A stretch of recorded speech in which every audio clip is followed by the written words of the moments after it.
they are recommending these two people over the other people, looking at their backgrounds and the experiences that they have. I'd like to have them here to explain how they arrived at these recommendations.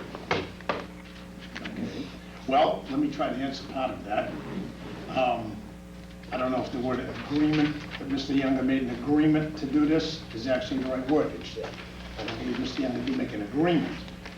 I can't speak for Mr. O'Leary, so I don't know if an agreement was made.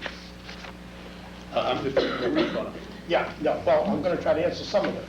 The reasons I gave you was what he told me. That's what he told me, was that it would be somebody who, if they had a resignation, it would be somebody who could possibly step right up on an appointment basis after being appointed, but not necessarily would be appointed to fill that vacancy.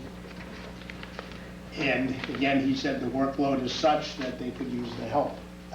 Unfortunately, he's not here, so that's all I can give you for their reason, for his reason for requesting it. Mr. Younger.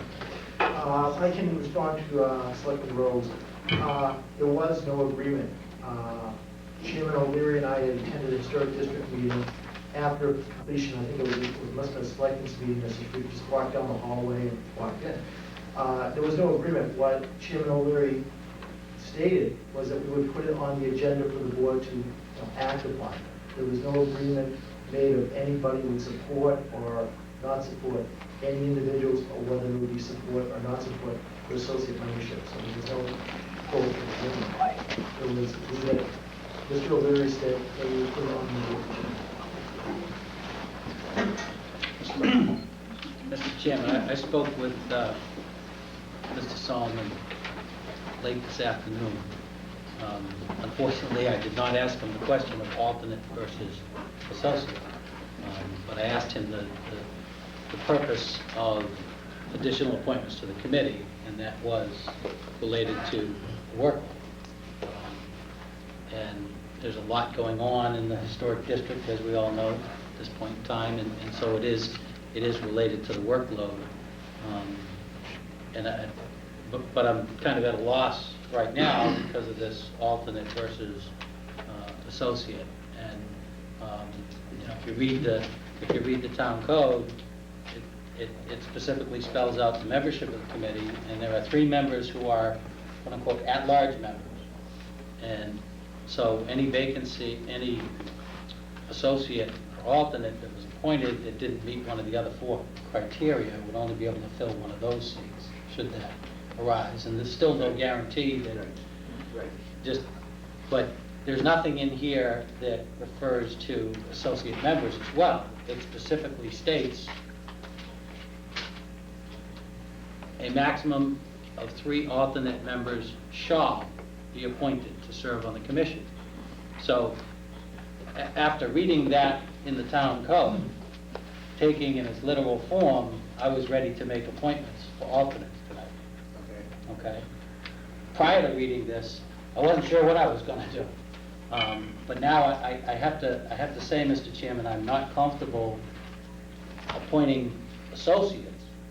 Okay. And without benefit of having another discussion with Mr. Solomon to understand associate versus alternate, I would recommend that we defer this discussion, and perhaps we can get Mr. Solomon here for the next meeting.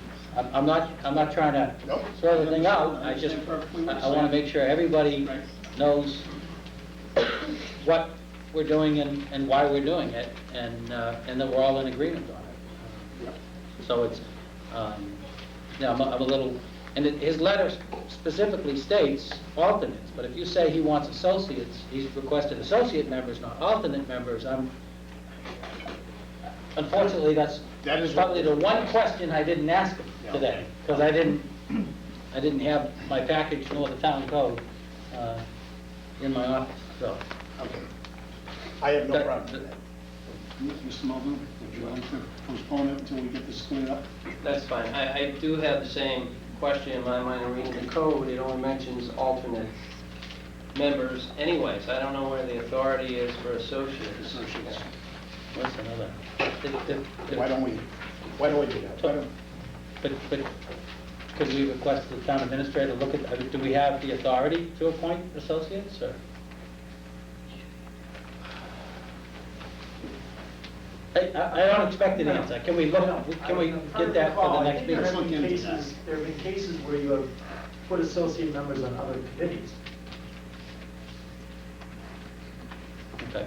There's been associate members on building committees. But, Okay, why don't we do this? Why don't we, but if I may, Right. Mr. Chairman, a building committee or a task force or those kinds of, those are kind of ad hoc, specific purpose. They're not addressed, they're not standing committees of the community, they're not addressed in the town code or the policy book, et cetera, et cetera. So, again, I'd like to investigate a little further the question of, can we take a standing committee that's by virtue of the code, by virtue of the charter, by virtue of state law, that can we appoint associate members to those committees, or do we need specific authority within whatever rules and regulations are set forth to create that committee? okay, we'll get that answer. Okay, And we'll thank you. defer this to another meeting. Thank Dan, is that good? Yes, I'd also like, though, I think, one of the things I'd like to know is why they recommended certain people, not the individual, but, what was the basis? I know- Well, we'll invite them here, and then if they chose to answer that, Yeah. Well, if he wrote the recommendations, he wrote the letter here, I'd like to have, maybe if he could write out the criteria, this is how we made the decisions, because we need this thing or that thing, or whatever the case may be. I don't have a problem with that, but I don't recall us ever doing that to another committee or membership on their recommendations. Well, I have, on other committees and other recommendations, I have requested the reason behind. And you may ask them that. Yeah, that's, That's fine, I have no problem with you asking yeah, that'd be fine, yeah. them. Yeah. Mr. Chairman, I can continue this until January 22nd, the next available meeting. I can also notify, if so wish, the Historic District Commission regarding Selectmen Road's concerns and have them Why don't we responses. Yes. I have an additional question on the whole process. I'm a member of the school building committee, and we likewise are looking to add associate members because of the amount of work that we have to do in a short amount of time. And in that particular case, we do not take an internal vote to bring in associate members. It's done by the bodies that form the committee to begin with, or at least half of them, the school committee in this case, since the ESBC is formed by the joint appointment of the Board of Selectmen and the school committee. I'd like to get clarification on the process in this case whereby, whether it's binding or not, an internal vote is taken by the committee to add members to its own committee. I'm not aware that that exists elsewhere. I don't know if they took a vote to add members. I know they requested it to the Board of Selectmen. They requested it to Mr. O'Leary and Mr. Younger, I believe. If I may, Mr. Chairman. Yes, Mr. Murphy. We have a question out there about whether or not we have the power to appoint associate members versus the alternate members, which are specifically stated in the town code, but if they voted or didn't vote, however they came to their recommendation, that's their recommendation or their opinion. The appointing authority is the Board of Selectmen. That is clear. So they certainly, and we certainly look for guidance and direction from committees, commissions, and boards, et cetera. But they do not, no committee, to my knowledge, has the authority, no committee in town has the authority and power to appoint their own associate members. Only the appointing authority can do that. So in the case of the ESBC, it's the school committee and the Board of Selectmen, which are a joint appointing authority to get associate members on that committee. So in this particular case, if there are going to be associate members, it's this board that would take that vote. Okay, thank you. Yeah, I think I saw a hand up the back. Did I see a hand? Yes. Would you identify yourself, please, ma'am? Kristen Ellis. I'm part of the ESBC as well, an associate member. But aside from that, I watched the HDC meeting on the interviews for this open positions. And as a citizen, I'd like to say that I'd like also to find out how they're making their recommendations on what qualifications. Because there was one person that stood head and shoulders above all of the rest in the qualifications, the affiliations, the professional experience. I didn't see one interview, there was 3 out of 4 there. And Ellen Glue's name was not mentioned in the recommendations, and I just want to say that as a citizen who volunteers on committees in this town, I'd like to know how they are recommending, or how are they qualifying the recommendation. And I guess Howard would, And that they would have to answer. right, and they'll answer that at the next meeting. Thank you. Yeah, I think, John, just so I understand. You're not going to agree with me. No, it's, Oh, what I'm okay. questioning is there a question before us also as to whether or not there even can be alternate or associate members on this committee? No, if I may, Mr. Chairman. They can be Alternates. alternates. The question is, can they be associates? And the reason That's I the ask is question. that I know certain committees are limited to numbers. There may be, That's the question. yeah, but specifically in the town code, Right. a maximum of 3 alternates. Alternates. Okay. There is a question, can they be associates? And it is a maximum Right. of 3. That's right, More Mr. than- Young is going to find that out. Okay, all right, well, I guess that'll go further, because then we just have to make a determination if they don't have 3 now, they're only asking for 2, but they can have 3. They're going to have up to That's 3. correct. Okay, They and have they're only up to- asking that's for correct. 2. Right. That's correct. Right.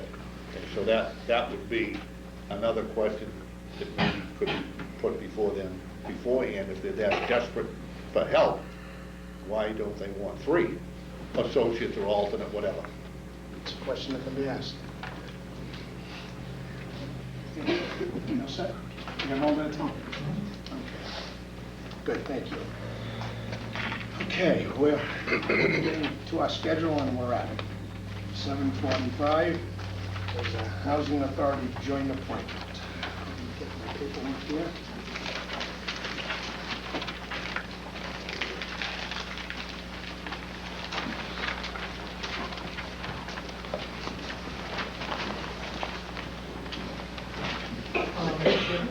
Yes. I'm sorry, you should go to number 5 and continue with it, because that was scheduled at 7:40. Oh, I'm sorry, yes, I will. 7:40 on our agenda was a public hearing from RMLD Verizon. We've had a request to continue that. The gentleman could not make it tonight. Could I have a motion to continue that? Mr. Chairman, I move to continue RMLD Verizon New England to locate a pole on Redmond Avenue as shown in Plan Number 1862 to January 22nd, 2002. Motion made, do we have a second? Second. Motion made and second, thank you very much. All those in favor, please say aye. Aye.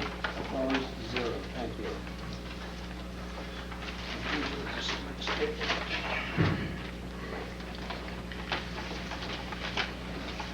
Mr. Chairman, you should ask if there's anyone here for the hearing. I'm sorry, yes, was there anyone here for that hearing? On the RMLD Verizon poll plan?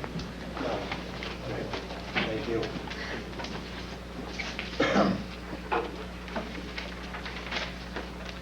Okay, I'm going to read a public notice. Under Massachusetts General Law, Chapter 41, Section 11, the Board of Selectmen and the North Reading Housing Authority will meet in joint session on January 7, 2002, at 7:45 p.m. in Room 14, North Reading Town Hall, 235 North Street, for the purpose of filling a vacancy on the North Reading Housing Authority. Good evening. Would somebody like to speak for the Housing Authority? Peter Carrier. Mr. Carrier. Peter Carrier, Chairman of the North Reading Housing Authority. We presented to you William Palladino for your approval to the North Reading Housing Authority Board. Thank you. I have, I'm sure the rest of the board has, Mr. Palladino's paperwork, and everything looks fine. Is there any further questions or comments, Mr. Webb? Was there any other applicant? Not that I think anybody could beat the qualifications here, but just, No. there wasn't, okay. I don't think so.